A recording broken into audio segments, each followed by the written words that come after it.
Hello, my name's Jim Ferguson. I'm going to do 5 poems and 1 piece of prose by John McGarrigle, who's a Glaswegian writer and poet and friend of mine, and was killed when the helicopter crashed into the Clutha Faults on November 29th. 2013, must have been.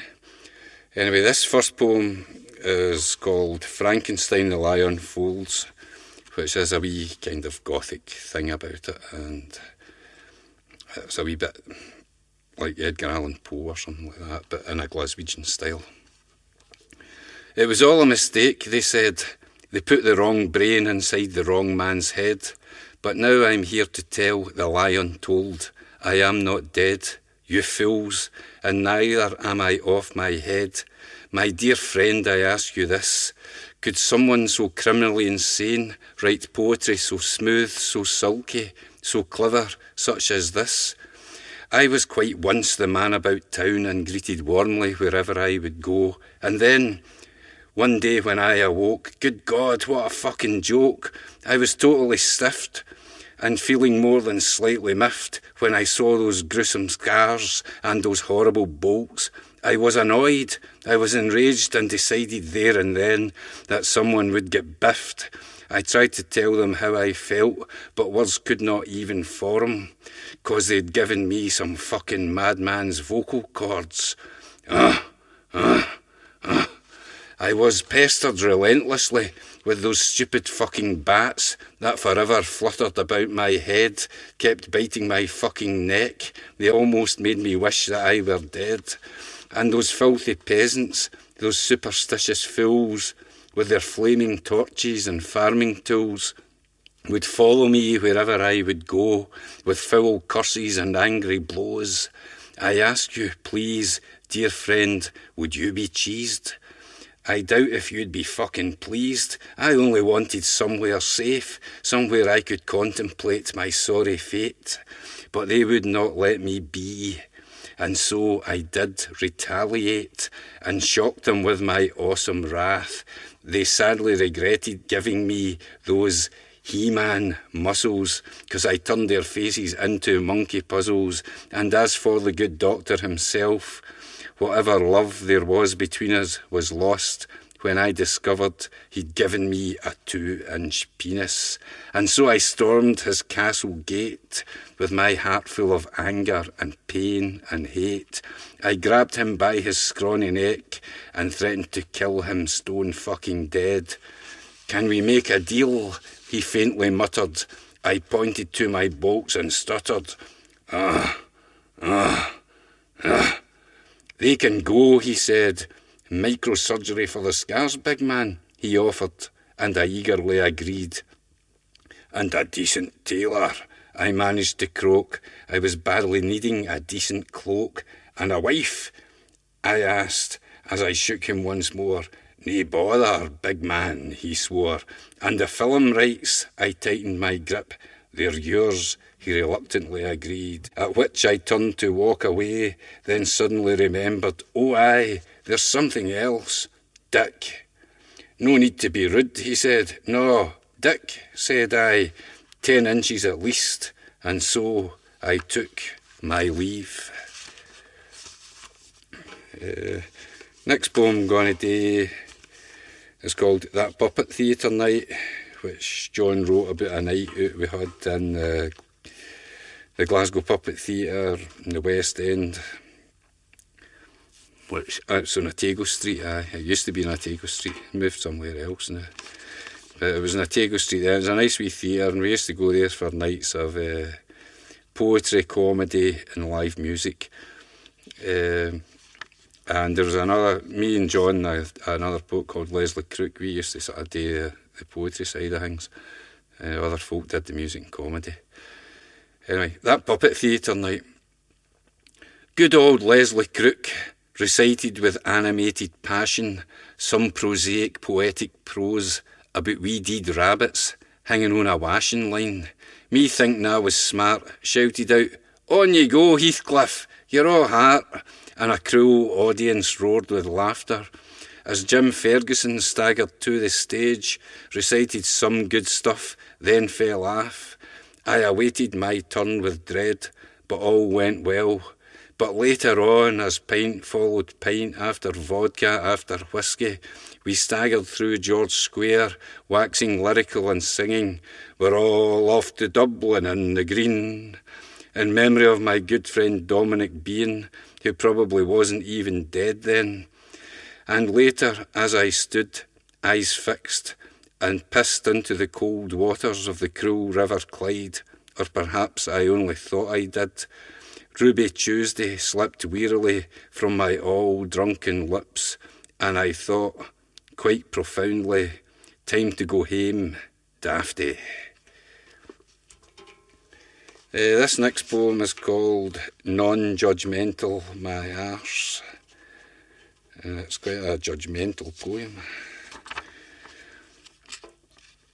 Non-judgemental my arse.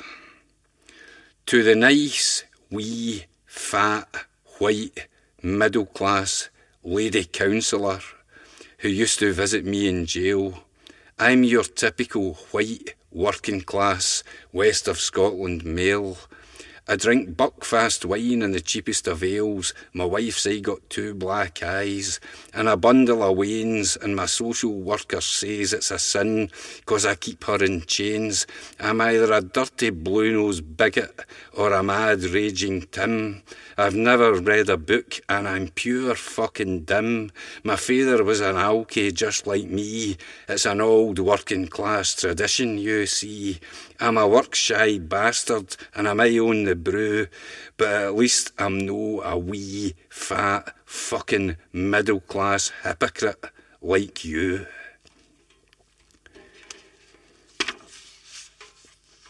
This one's called Power Cut in the Haunted Hoose. It's about a guy that's in a house with no electricity. Was that creepy noise that I just heard just a creaky floorboard? And if so, what made the fucking thing creak? It's dark and the lights are gone, and only candles remain to light up the gloom. I wish I was not alone in this room.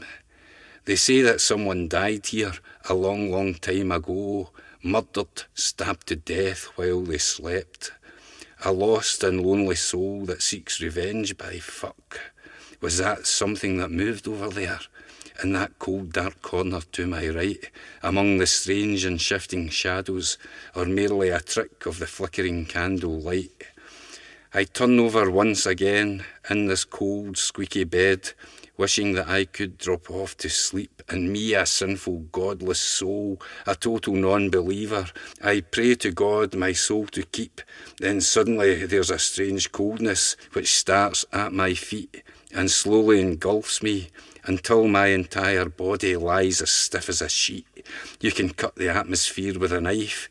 What made me think of knives? Stabbed to death they were, the next door neighbour had said when I was moving in, the fucking old hag. I suddenly feel like smashing a brick off her head. And there's a draught flowing round in a circle. I can feel it circle around the bed as the touch of lifeless fingers brush against my face. Fuck off. There's no such thing as ghosts, I says, as I pull the duvet cover high up and o'er my head, and a cold voice filled with evil whispers. Nae point in doing that, dafty, 'cause you canna hide for the deed. Another wee one, just like the one about the counsellor, non-judgemental. This is probably John's most famous poem, certainly his most widely published, called Rent Arrears. And it's an epistolary poem, or like a letter. Rent Arrears. Dear Sir, in answer to your letter dated March 15th concerning my non-payment of rent arrears, get it up, ye. Aye, get it right fucking up, ye. Your hoose isn't worth a fuck. Anyway. As well as poetry, John wrote a lot of prose, short stories and quite long stories as well. This is a piece that he was working on no long before he died. It was a novel, and he had called it The Demon Who Fell to Earth, which A kind of strange title given what actually happened. And this is a wee bit for chapter 4, which is as far as he had got. It concerns a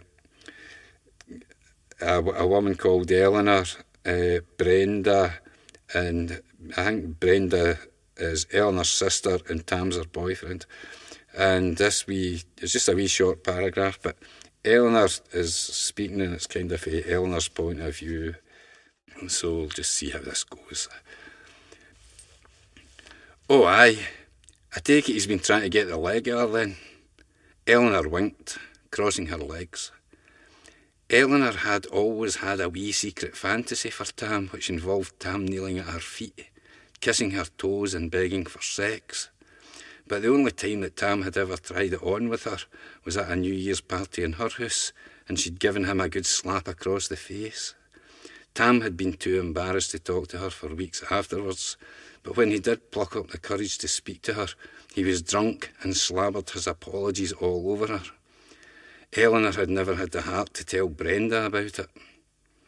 Sometimes she felt that she must have hit him too hard, because she sometimes felt that she could be doing it with a little flirtation with Tam now and again. Doodly pip.